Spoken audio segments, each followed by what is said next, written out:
Hey, this Snell Creek Homestead. We're going to talk about some hay today, and we're going to talk about some how you disperse it out to your livestock. Today we're talking about goats, and they're always looking for a way to get up in it, pull it out, waste it, get stuck in it. There's tons of different ways of these goats try to make your life pretty much misery at times. But over the years, I've begun to think like a goat, so I can foresee the problem before it happens, which today life's pretty easy with this stuff. We used to use square bells, and then we went to round bells. Square bells a little bit too intensive for me. You gotta load them on a truck, you gotta haul them. We used to use our back pastures for hay, and I would square bell.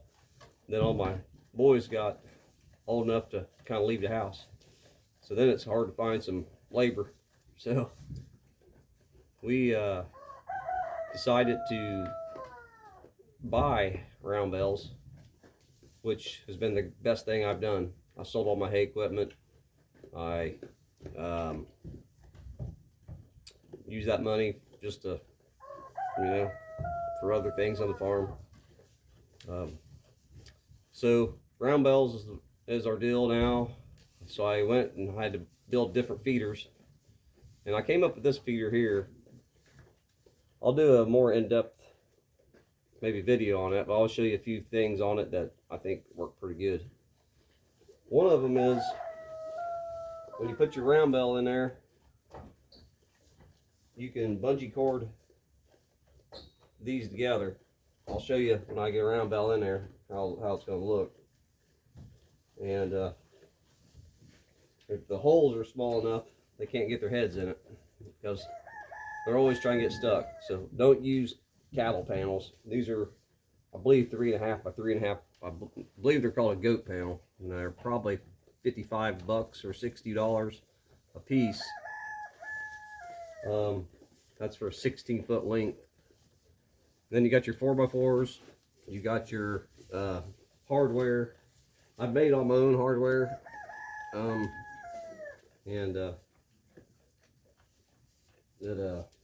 well, we can look through some of it now. I just got a bolt holding it in. I've got threaded steel plate that the gate goes on and keeps it secure. I've also got a slotted steel plate here and we're not going to be able to see this, a pin in the gate itself. When it goes together, it just pins itself in, because when you got 5 or 6 goats weighing 120 pounds a piece hanging on this fence, them hinges are not going to hold up. So I put pins on both sides, and all the 4x4s are made out of your regular store-bought. It's tongue and grooved together. Also got steel plates I put on for bracing, and if anybody has any real questions on that, we can draw a print up or something and show you. But right now, let's try to move this thing out of here, so maybe we can look at it a little closer. And right now the bedding's about 2 feet deep, so I'm gonna try to pry this up out of the ground and move it back some, because right now we're getting a little bit too deep in the ground, and we're going to give us a shot, see if we can pick this up, move it back about 10 feet or so. So let me get the tractor up here and see what this thing looks like. We're gonna get done here.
So we got this feeder moved.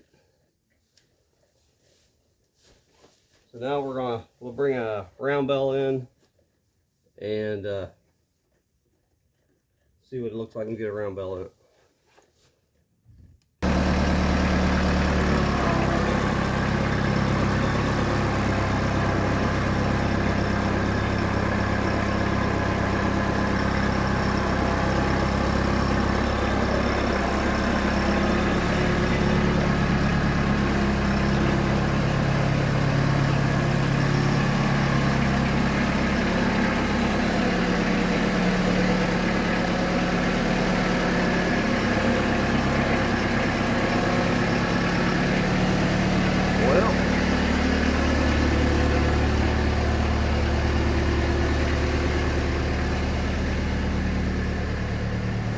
So we're going to get ready to put this round bale inside here.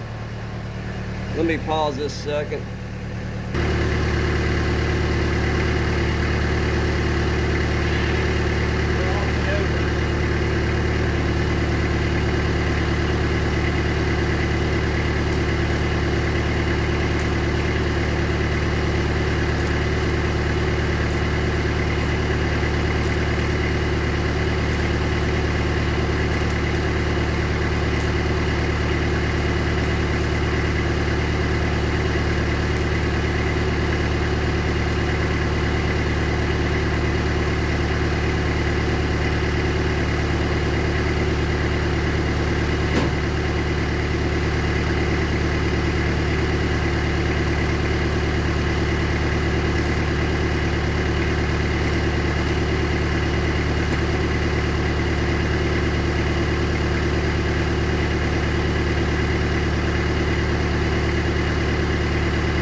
All right, we got the round bale in here, and we'll button it up here.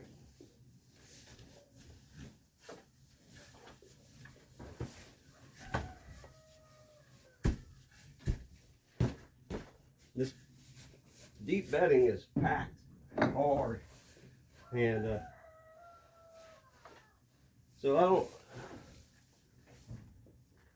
I'm sure we can't still see this pin, but that pin's going to go into this post. It's going to lock it in there.